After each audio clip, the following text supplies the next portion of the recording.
Family History Log, Wednesday, February 7th, Deland, Florida, about 20 miles west of Daytona Beach. Although I grew up in Dayton, Ohio, two incidents that happened in Florida, 20 miles apart here in Daytona Beach, had a big influence on me as a young boy. I'm here at Deland. I'm going to tell the story now, and the other one that happened at Daytona Beach, and hopefully I can tell you that story tomorrow.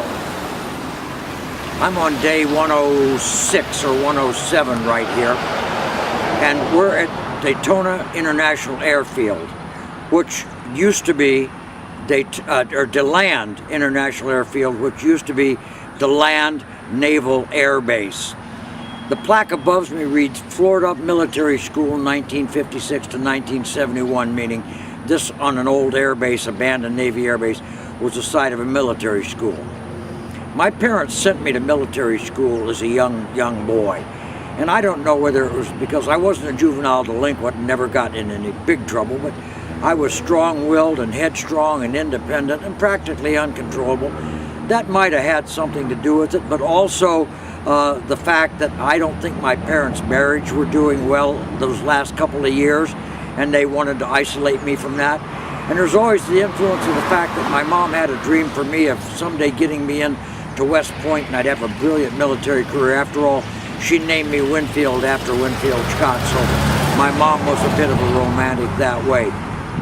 Anyways, my parents divorced in late 1955, and by 1956 she had a new boyfriend, which was her husband, and they sent me to another military school. Now, prior to that, my parents had sent me to Ohio Military Institute, 50 miles south of Dayton and Cincinnati, and I went there for 2 years, and that's a different story.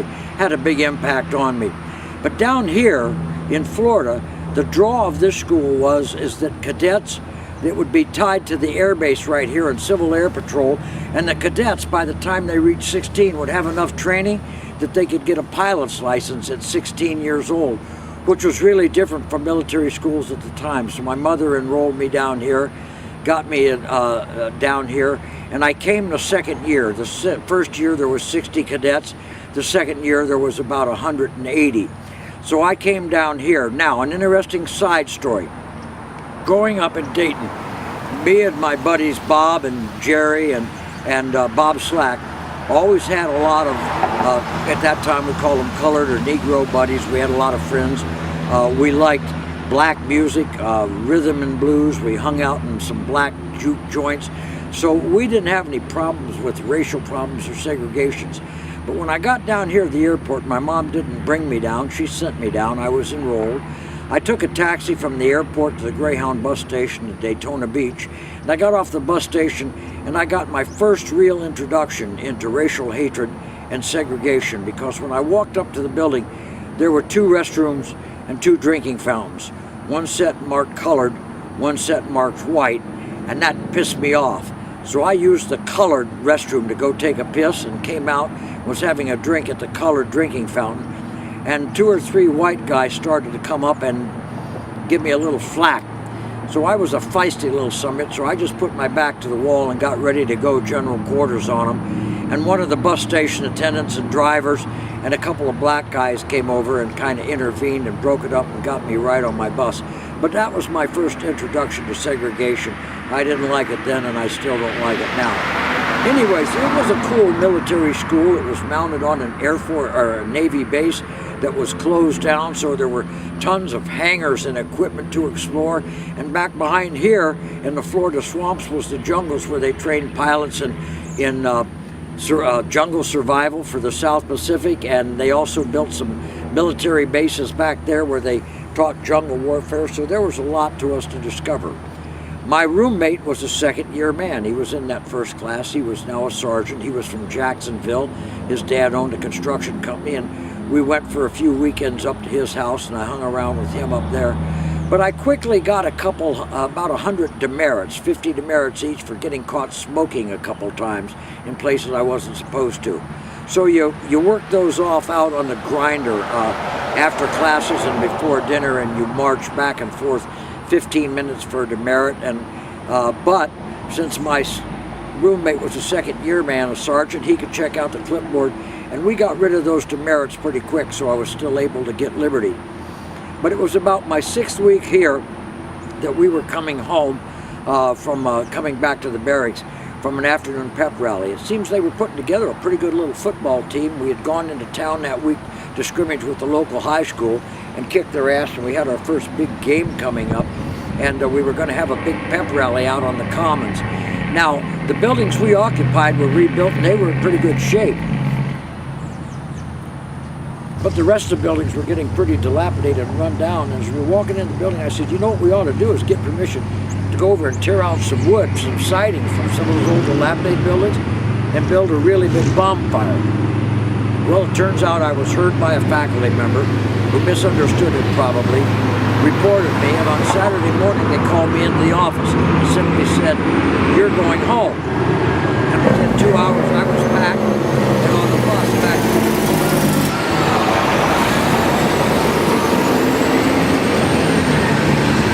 on a bus out to the airport, and I was sent home. Well, I didn't go home.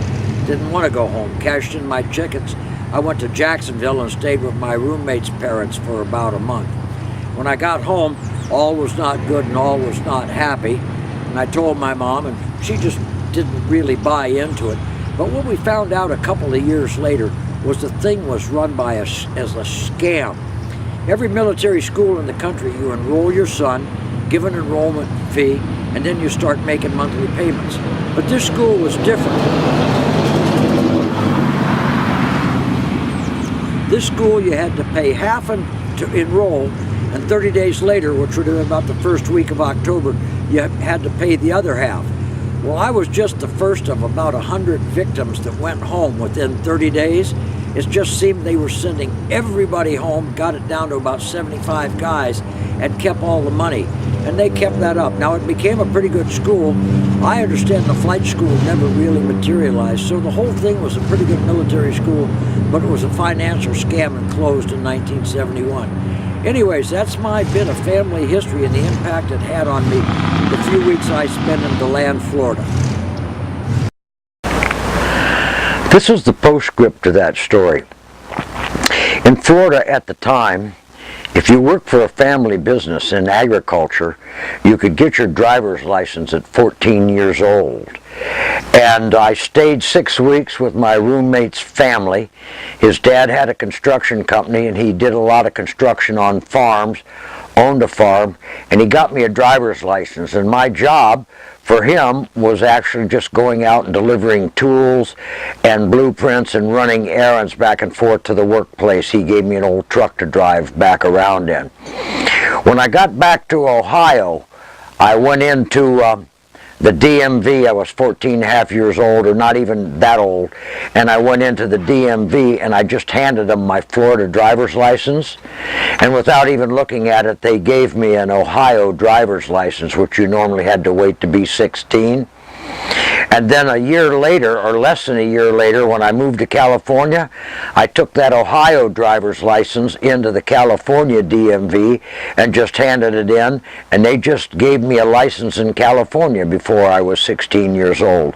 So the story had a very good upside.